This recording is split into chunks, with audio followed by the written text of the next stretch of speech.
Creak, creak. In my wedding dress, I stood frozen in front of my soon-to-be husband's waiting room. I heard a strange noise coming from inside, a small shaking sound of a table and a raspy voice. A thump, thump. I had a bad feeling. I opened the door just enough to peek inside, hoping not to be noticed. There, I saw the back of my fiancé Daniel standing in front of the table in his tuxedo. I had always imagined how handsome he would look, my pride and joy.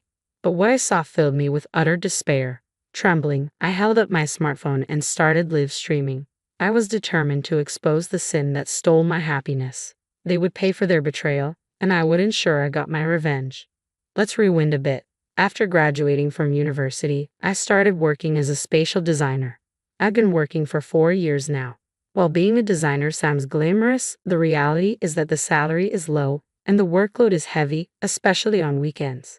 I've been working tirelessly, and recently, I've been entrusted with designing stores for famous brands. I finally felt like I had made it. At the peak of my career progress, my boyfriend Daniel proposed to me. We met through a mutual friend during our university years and started dating as sophomores.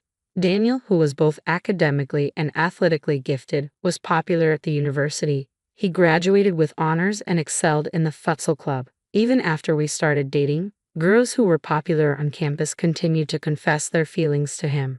My friends thought he seemed like a playboy, but I never doubted his faithfulness. He had a good personality and looks that stood out. Daniel has been working as a salesperson for a major parts manufacturer since graduation, and he is seen as having a promising future. Lately, he's been busy with work, creating sales materials, and often coming home late. He said it was a job that could only be done on the company's computer, so he couldn't work from home. Since I usually got home earlier, I took on the majority of the house chores. I accepted it as part of our lives. Recently, preparations for our wedding and meetings with our families have kept us busy, leaving little time for ourselves. This had been a concern for me. I thought that my worries would vanish once the wedding was over and we settled into our married life. But I could never have predicted what was to come. Our 7-year relationship, which had begun during our university days, was about to end in the worst possible way. About half a year after accepting Daniel's proposal, we went back to our hometown to introduce him to my family. My younger sister, Amelia, who was 2 years younger, had surprisingly come home too. At that time, Daniel and I were living in an apartment a 30-minute drive from our parents' house. Amelia, who lived alone at a convenient distance from both our place and our parents', was meeting us at our parents' house for the first time in several years. "Huh, you're home. That's unusual. I hadn't heard that Amelia was coming." "Well, yeah. I wanted to see who my big sister was marrying," she replied. "Oh, so it's this guy. Nice to meet you. I'm Amelia." She was always overly friendly, but something about Amelia's sweet, babyish voice bothered me a little. "Nice to meet you. I'm Daniel," he greeted back in a gentlemanly way. The way Amelia grinned at that moment made a strange discomfort grow inside me, but I didn't think much of it, as Daniel didn't seem to react unusually. My sister Amelia and I are polar opposites. Amelia, who is good at winning people's hearts, always gets what she wants. She's not exactly a beauty, but her charming smile captures people's hearts. Despite attending a high school with strict rules, she was never disciplined for things like dyeing her hair or shortening her skirt. I know she received more allowance from our parents than I did, being the older one. From the day she was born, she seemed to know what to say to please others and act in a way that made her liked by everyone. On the other hand, our parents often told me that I was too serious and that I should be more like Amelia. Amelia currently works as a salesperson for a mobile phone company and has been there for 2 years. Apparently, she's consistently among the top 10 salespeople nationwide. My sister and I have completely opposite personalities. While we haven't fought since we grew older, we haven't been particularly close either. There were times I wished I could be more like Amelia, who knows how to navigate the world effortlessly. But now I have Daniel, and a happy life awaits us. Sure, there were moments when I felt envious comparing myself to my younger sister, but now, I was about to start a new family with the love of my life. I had a positive outlook on life at that time. 3 months passed and we finished registering our marriage. Preparations for the wedding ceremony were steadily proceeding. I was mainly the one pushing forward with the wedding plans. Daniel, in his 4th year at the company and taking on more responsibilities, sometimes couldn't come home due to work. Initially, Daniel was enthusiastic about the wedding ceremony, but gradually he showed less and less interest. Hey, about the wedding guests. I just got home and I'm tired. Can we do this another time? Besides, do whatever you like. I trust you. Oh, and I'll be coming home tomorrow. He would casually dismiss wedding topics like this. Deep down, I was frustrated, but I took a deep breath to calm myself down. Are you sure you're okay taking on so much work before the wedding? Aren't you tired? I'm fine, thanks. As the wedding ceremony approached, Daniel seemed more swamped with work. I wished he could show more concern about it as my fiancé. However, I tried to remain patient and supportive. I thought that Daniel being recognized at work and increasing his income was a good thing for us as a couple, and I tried to stay positive. Amidst all this, on a weekday night with only a month left before the wedding ceremony, Daniel, who had been coming home late as usual, came home unusually early. You came home early today. Dinner is ready, I said. Before I knew it, all the house chores had become my responsibility. Thanks, but more importantly, I have something to discuss with you, he replied. What's wrong? I asked, wondering why he seemed unusually excited. Do you want to get new cell phones? If we buy two at the same time, it's a good deal. Some I do business with said they can give us a bonus for introducing their services. It was true that I had been wanting to replace my cell phone, and Daniel had been complaining about his old one. But considering the expenses for the wedding ceremony, we needed to save money. What's the bonus? New models are expensive, aren't they? It's about $4,000 for two. The bonus is $4,000. His explanation about the bonus faded as I fixated on the amount. Well, actually, I already bought them. Excuse me. He said he had already bought two of the latest smartphones, encouraged by someone he does business with. You just have to pay your share. The device fee is in installments.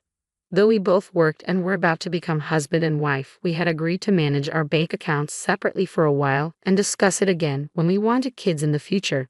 So now, he wanted me to pay for my portion of the phone he had bought on his own, but what's bought is bought, and we can't return it. I remembered we were planning a surprise using smartphones for the wedding ceremony. The latest model could capture beautiful images, so maybe it was okay. Seeing Daniel looking pleased, I lost the will to get angry and forced myself to accept the situation. 1 month later, our long-awaited wedding ceremony finally arrived. I chose the pure white dress with my mother and mother-in-law. Daniel, who was busy with work and couldn't help with the preparations much, will surely be surprised when he sees me today. After entering the venue and getting ready, my close friend from university, Mila, came to greet me in the bride's waiting room. Olivia, congratulations, Mila said, tears in her eyes. Thank you. Hey, do you think the surprise will go well?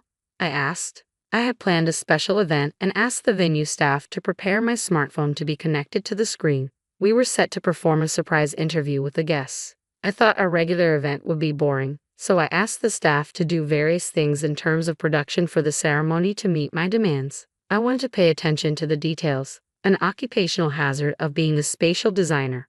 The guests are already seated, so why don't you show the situation in the waiting room, like a sideshow, just like the groom's waiting room? You're right, that sounds really fun.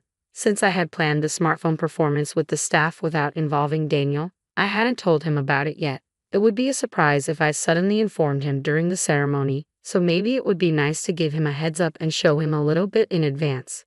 Feeling excited, I headed towards Daniel's waiting room. In front of his waiting room, I took a deep breath slowly, imagining how great Daniel would look in his tuxedo. Thinking that, I opened the door a little bit. Then I heard some noise, a small shaking sound of a table and a raspy voice. I wondered if he was with someone. I opened the door a bit more quietly so as not to be noticed. I saw the back of Daniel in his tuxedo, standing and facing the table. Peeking in from a bit of an angle, I could see someone lying on the table. Leaning a bit more to take a better look, I was shocked to see Amelia lying on the table. Unaware of me watching them, the two were so focused on each other. I was frozen for about 5 seconds, but then I comprehended what was happening. Surprisingly calm, I immediately took out my smartphone and turned on the live stream. I was determined to have him obliterated by society. The two in front of me were completely oblivious to my presence, and I kept filming them with my smartphone for the next 10 minutes. The venue staff had done an excellent job preparing for the surprise in the hall with the guests. This entire incident was displayed on the large screen in real time. Ironically, the new smartphone came in handy. The clear image was evident even from a distance.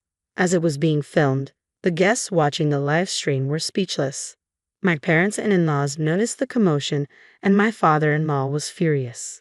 My mom held him back as he raged, "That idiot son. I'm going to punish him right now." He recorded the images on the screen as evidence. After live streaming the whole incident, I stayed hidden and watched the situation, straining my ears to listen to their conversation. "Didn't you say that you wouldn't go back home when Olivia and I went to greet your parents?" It seemed they were talking about the time we went to greet my family half a year ago. "Sorry, I just thought it'd be fun and popped in. Your sister was a bit sucky, wasn't she?" She looked hilarious. It was tough pretending it was our first time meeting each other, but we weren't found out, were we? Anger welled up inside me. Was all that pretending to be meeting for the first time just an act? I couldn't believe they'd had a relationship since half a year ago. She basically never suspects me of cheating. I've never been caught since university. This guy was a serial cheater. I couldn't stop trembling with all the anger I had for him. I momentarily became dazed with shame and emptiness, realizing I had never doubted his fidelity once in the 7 years we've been together since our sophomore year in university. As the two adjusted their clothing and started heading in my direction as if nothing had happened, panic set in. I needed to avoid being discovered. I stepped away from the door and quickly headed for the family waiting room. Inside, both my parents and my in-laws were there, all seemingly at a loss for words. My mother was sobbing uncontrollably, unable to accept my sister's betrayal. Although I should have been the one crying, oddly enough, I didn't shed a tear and just stood there silently. Then, unaware of anything that had transpired, Daniel and Amelia entered the room. "Dad, how do I look in my tuxedo?" Daniel asked, exemplifying the phrase "ignorance is bliss." My father-in-law trembled with anger. "Ha! What's with you all?" Daniel asked, confused. "How dare you?" my father-in-law shouted, barely restrained by my mother-in-law and my dad, who looked ready to punch him. With great effort, I calmed myself down, and my mother-in-law began to explain everything that had happened. As she spoke, Daniel and Amelia's faces turned as pale as ghosts. "Oh hell, this is... explain everything right here, right now," Daniel stammered. Apparently, they had met through work about 3 months after Daniel's proposal. Daniel, who works at a parts manufacturer, met Amelia, who works at a mobile phone company, at a social gathering between the two companies. Unaware that Amelia was my sister, Daniel seduced her, and their relationship developed into an affair. When he found out she was my sister, he didn't end their relationship. It turned out that Daniel had been having regular affairs since his university years. To have not noticed and married him filled me with an indescribable mix of emotions. I was ashamed of how insensitive and unaware I had been. "Oh, I want to marry you, Olivia. I guess you could call this me being too young and not thinking about the consequences at all. I couldn't help but cheat. I'm really sorry, but I swear I'll turn over a new leaf and be devoted to you from now on." Even if he apologized, it was too late now. I had already decided to divorce him. I had nothing to say to this utterly irrational and foolish man. But let me just say this. When you apologize, you should say, "I'm truly sorry," right? Why don't you just start over as a grown-up? "Oh, I'm truly sorry," he stammered. My sister Amelia remained silent, looking down. She was still trying to rely on others even at a time like this. Instead of feeling anger, I pitied her. I left Daniel, who didn't want a divorce, behind as I walked out of the waiting room. I hated my serious personality even at a time like this, but now handling the guests was my top priority. I headed straight to the venue and went around apologizing to the wedding staff and guests. All the guests looked at me with sympathetic eyes. Daniel's associates, friends, and colleagues said, "We will make him take responsibility." At that moment, my feelings of disappointment were stronger than my anger. However, there were people whose expressions couldn't hide their outrage, as if it were their own matter.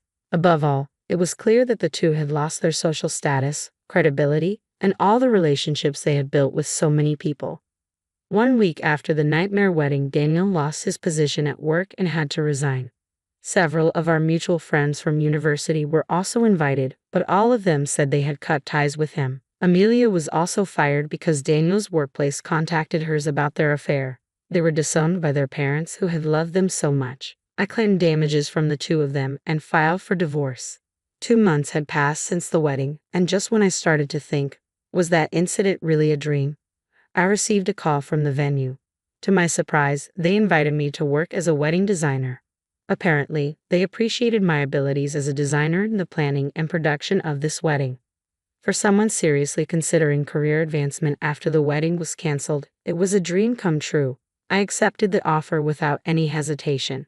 Now, I'm a wedding designer and have become somewhat known in the industry.